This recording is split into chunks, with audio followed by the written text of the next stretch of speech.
Through the centuries, London has inspired great writers, great painters, great statesmen, and great criminals. But in the year 1896, the greatest criminal of them all suddenly came into being. His identity was unknown, he never left a clue. And all London waited breathlessly as he struck again and again with sheer audacity and terrifying brilliance.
That's fantastic.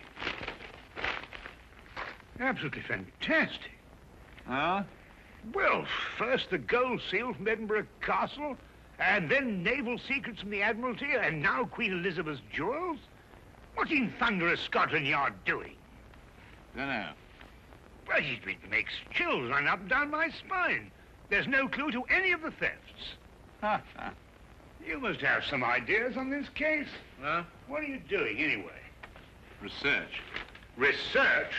Holmes, do you realize this gang has been helping themselves to state secrets and national treasures? Have they really? Oh.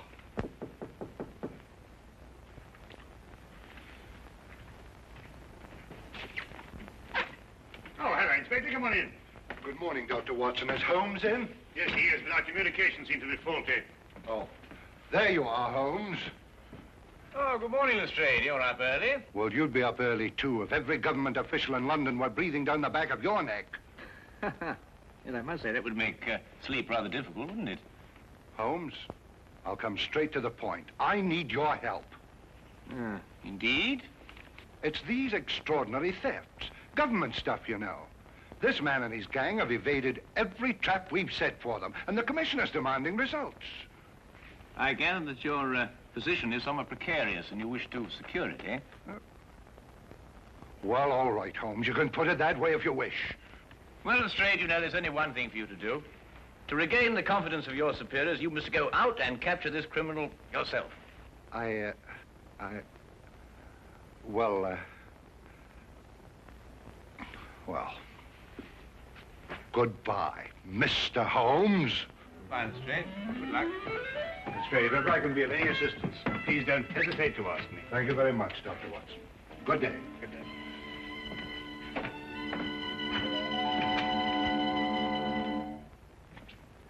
How could you do that to him?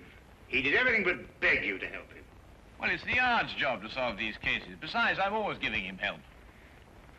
I should have thought if you wouldn't do it for Lestrade, at least you'd remember the security of England's being menaced by this criminal. Now, look, I know you're pressed, Holmes, but you don't seem to realize the... That's a special blend of tobacco, Watson. You wouldn't like it. I'm sorry, Watson. I didn't mean to upset you. Oh, no, not at all. You just startled me. Sorry. Really.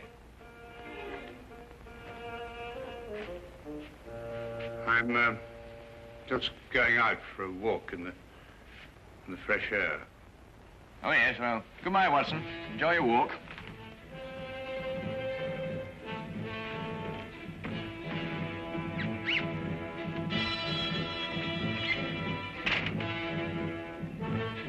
Certainly, Holmes's erratic behavior was enough to set my nerves on edge. But now, suddenly, I was far more than upset, for I had seen something in that humidor. At least, I thought I'd seen something. Perhaps it was my imagination, my nerves. But I could have sworn that mixed with the tobacco in the humidor was a diamond necklace.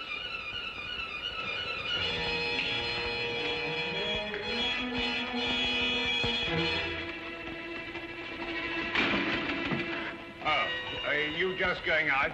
Yeah, you just going in? No, I'm just strolling about. Oh, that's nice. Well, I have an appointment. Oh, I say, would you like me to stroll along with you? Well, as a matter of fact, it's a private matter. I think I'd better go on my own. Oh, right. Well, will I see you for lunch? Most likely, yes.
Really, Watson, I said it was a private matter. No, Look, I don't want you to think that I... Holmes, you must... No. Well, shall I be seeing you at lunch? I believe we've already discussed that. Yes, we already...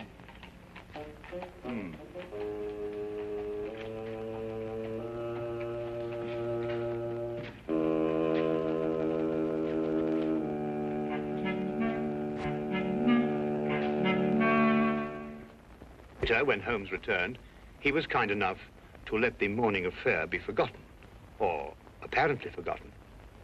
Thank you, Watson. And I hope you won't mind if I take my cup over to the desk. I have a few things to look over. No, of course, my dear chap, do, please. His only reference to it was his remark about another private appointment that afternoon. I felt he gave a bit of undue emphasis on the word private.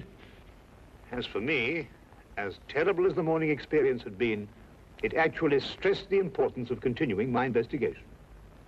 One other thing was also made quite clear. I realized that if one were to match wits with Sherlock Holmes, one could not employ ordinary methods.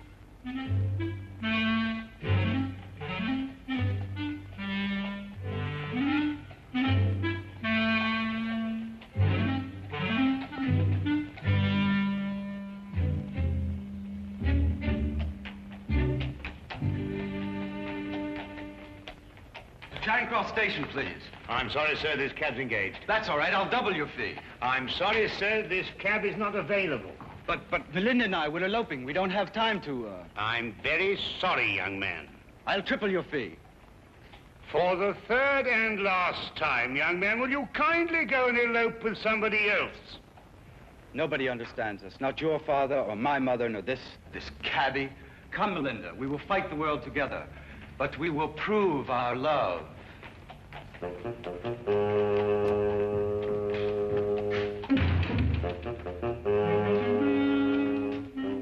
Cabby?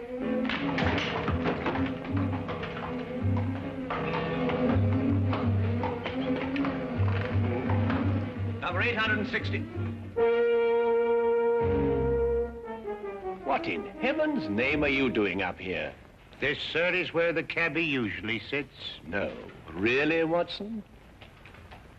I'm sorry, sir. I think you've made a mistake, sir. My name isn't... It's Sedgley, sir. Oh. Well, Sedgley, may I give you a word of advice? The corners of your beard are in dire need of repair. Most extraordinary behavior. Ah, here comes the legitimate carriage. Cabby! Cabby! Well, good day, Sedgley.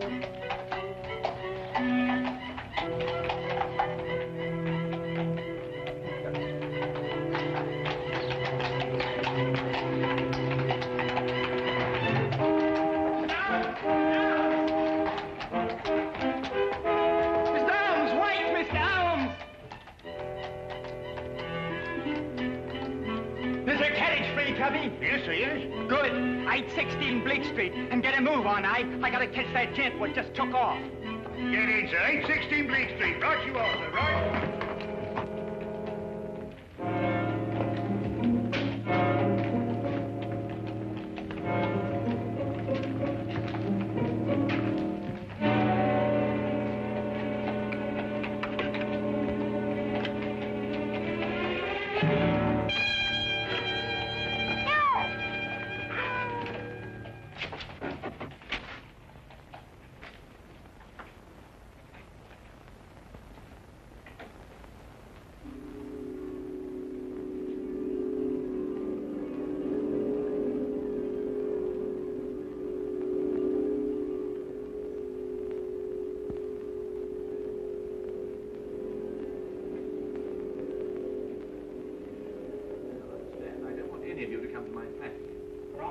Want to see these plans before our meeting, Mr. Holmes?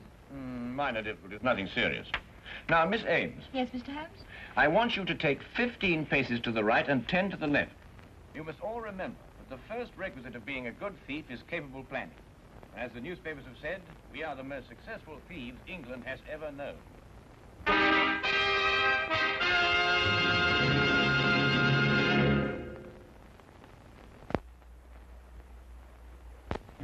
And now, we return to the case of the neurotic detective. Repressed hostilities against society. I don't think Holmes will allow any probing. Not willingly, anyway. If only you could meet him ostensibly on a non-professional basis. If I could say you were a friend of mine. Excellent suggestion. Now, why don't you come to dinner? I could say we were friends from my student days. What are you having for dinner? Oh, well, never mind. Yes, I should be delighted. Right then, fine. I'll expect you at 7 o'clock at my flat, which is 221B Baker Street. I shall be prompt. I hope something can be done. Mr. Holmes's problem is really a very simple one. With skilled fingers, I shall mold him as one does a piece of clay. Good night. Good night.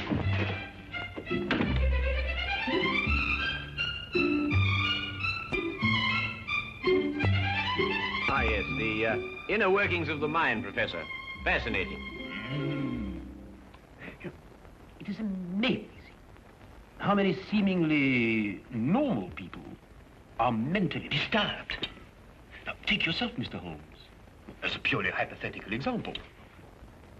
I imagine you might dream that the whole of London fails you. On the contrary, I sleep most soundly. Ah, but then there are all the little nervous habits, the idiosyncrasies. For instance, do you drum your fingers on the table? Do you ever pull the lobe of your left ear? Now, you know, it's interesting that you mention those things, Professor, because I've observed that you have 3 half-smoked cigars in your coat pocket, that your shoes have lifts in them to give you greater height, and that your fingernails are bitten down to the quick. Of course, hypothetically speaking, I suppose you're what one would call an erratic man. Observe the 3 half-smoked cigars. You're also a very vain man. Observe the lifts in your shoes. And more than that, you're a very, very insecure man. Observe the fingernails. I also observe that you've mangled 3 pieces of bread and that you've hacked your roast beef with a more than culinary vengeance. Offhand, and without prejudice, mark you, I'd say that you're suffering from some very deeply repressed hostilities against society. Yes, very deeply repressed indeed. Professor, where are you going? You must excuse me.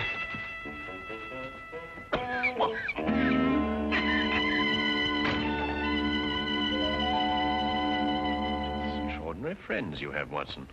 Yes, indeed.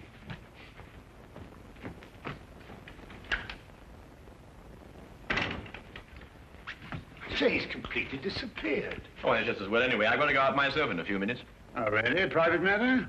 Oh, didn't I tell you, Watson? I've been invited to a reception in honor of the new Turkish ambassador. At the embassy?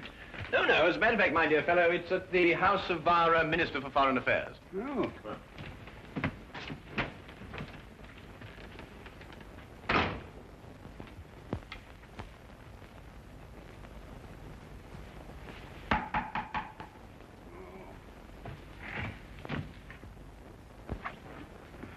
Good evening, Dr. Watson. Is Holmes in? I want to ask him a few questions. I'm so glad you came, Lestrade. You're the one man I wanted to see. Now, sit down, will you? Sit down. What's the matter? Now, Lestrade, I want you to promise me that what I'm going to tell you, you won't reveal till your dying day. The mood the commissioner's in, that may not be very long. I know who London's master thief is. Who? Holmes. Holmes? Holmes. Holmes! Shh. You're joking. I wish I were. Oh, but Holmes... I don't believe it. I can prove it. But that's not the point. The thing we've got to do is to stop Holmes, whisk him away and put him in a home somewhere. Yeah, but... Holmes? Oh, hello, Lestrade. I didn't know you were here. Oh, I, just happened to be in the neighborhood. Oh, good, good. Watson, I wonder if you could, look, can you fix this confounded thing? It keeps on popping up at the back. Hang on. I thought you hated formal affairs. Well, people change, you know, Lestrade. People change. Oh, come on, Watson, hurry up. I want... Just a second. It's very important to do this, you know. Very important affair. There you are. There you are. Good, thank you. Oh, Lestrade, tell me, how's that big case of yours getting on? Oh, fine. Terrible. We haven't a clue. Oh, I say, flowers. Yes, I'm escorting a rather beautiful young woman tonight. Rather picturesque, don't you think? Well, good evening, gentlemen. Well, enjoy yourself. Good night. Thank you, Watson. Thank you, Lestrade.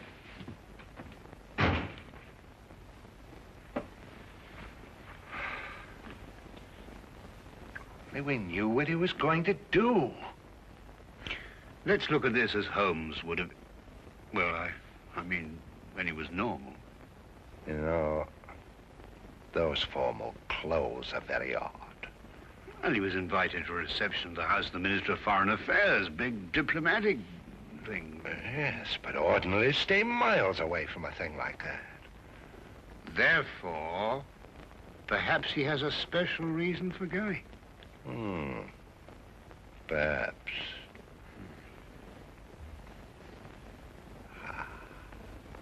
Yeah?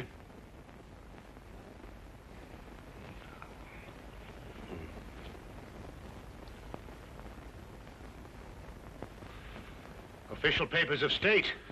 Secret documents. In the minister's safe. Hurry, Watson. He won't slip away this time.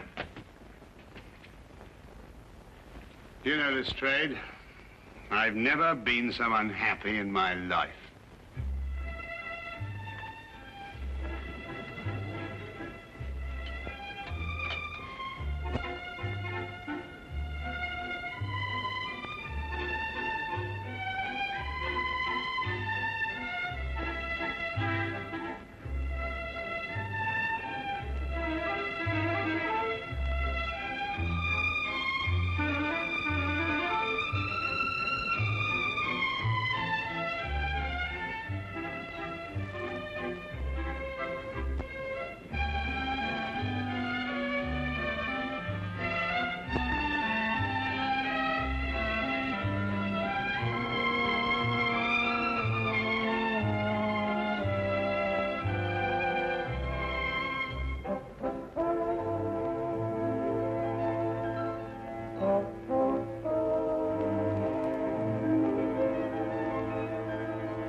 He's done nothing but sing and dance and talk and have a wonderful time. My feet are killing me. Where does the minister keep you safe? In his study. Well, we better get over there right away and be prepared for anything. I think the danger will increase now that the party's nearly over. You're right, Watson. Let's go.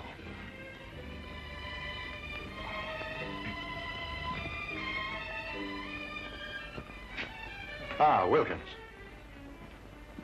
I didn't see Mr. Holmes anywhere, sir. But his young lady left in a carriage, all by herself, sir. Yeah, no time to lose. Dr. Watson. Yeah? I want you to hide behind this curtain here.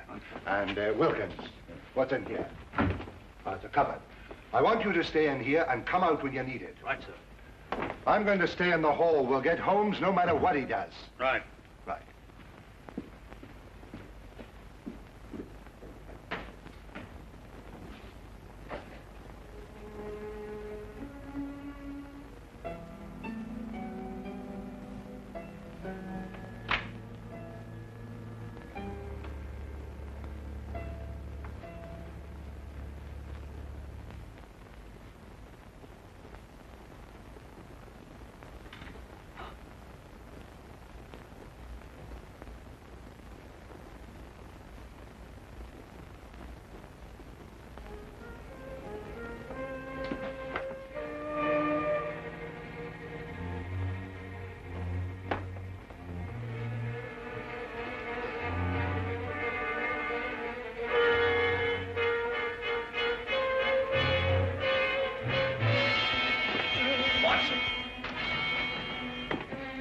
Found this chap sneaking around outside, Mr. Holmes.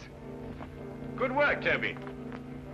Now, look, Holmes, you don't know what you're doing. You're not well. You'll never get away with this, Holmes. I already have. Oh, Toby, would you be good enough to ask the commissioner to come in here, please? The commissioner? Of Scotland Yard? Well, naturally.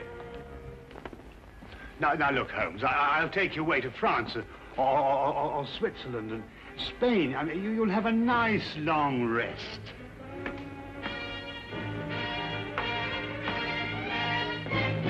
There you are, Commissioner. Splendid work, Mr. Holmes, splendid. Commissioner, you too? What are you talking about, Lestrade? And put your hands down. You're not in any danger.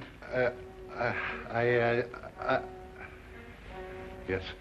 Mr. Holmes, all Bristol knows you a tremendous debt of gratitude for this magnificent service. Service? Dangers? What on earth are you talking about? There had been a great deal of unrest in recent months regarding the adequacy of the measures employed to guard many of our national treasures and government secrets. It was discussed in the various ministries and at the Yard. It was finally decided that we would put ourselves to a test. Mr. Holmes was hired as a most worthy adversary to our security. The results were most enlightening.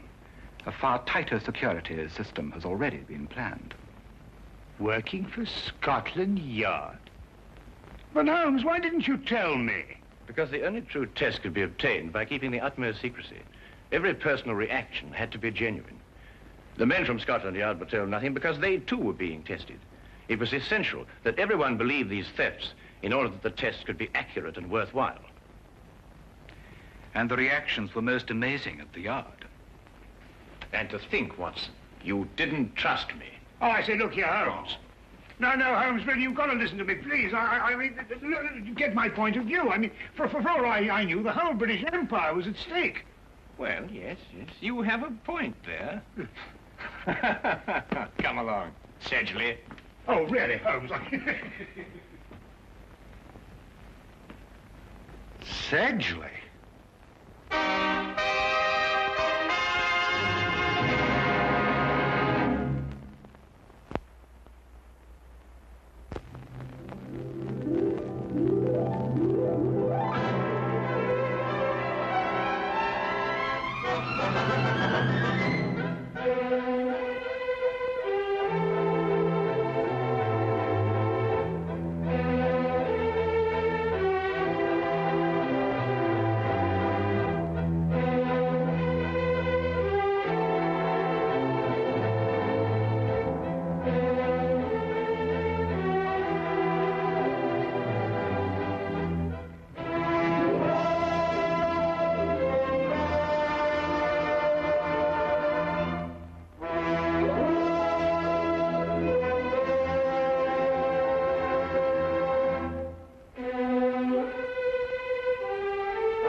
Hey Sherlock fans, ready to uncover a piece of TV history?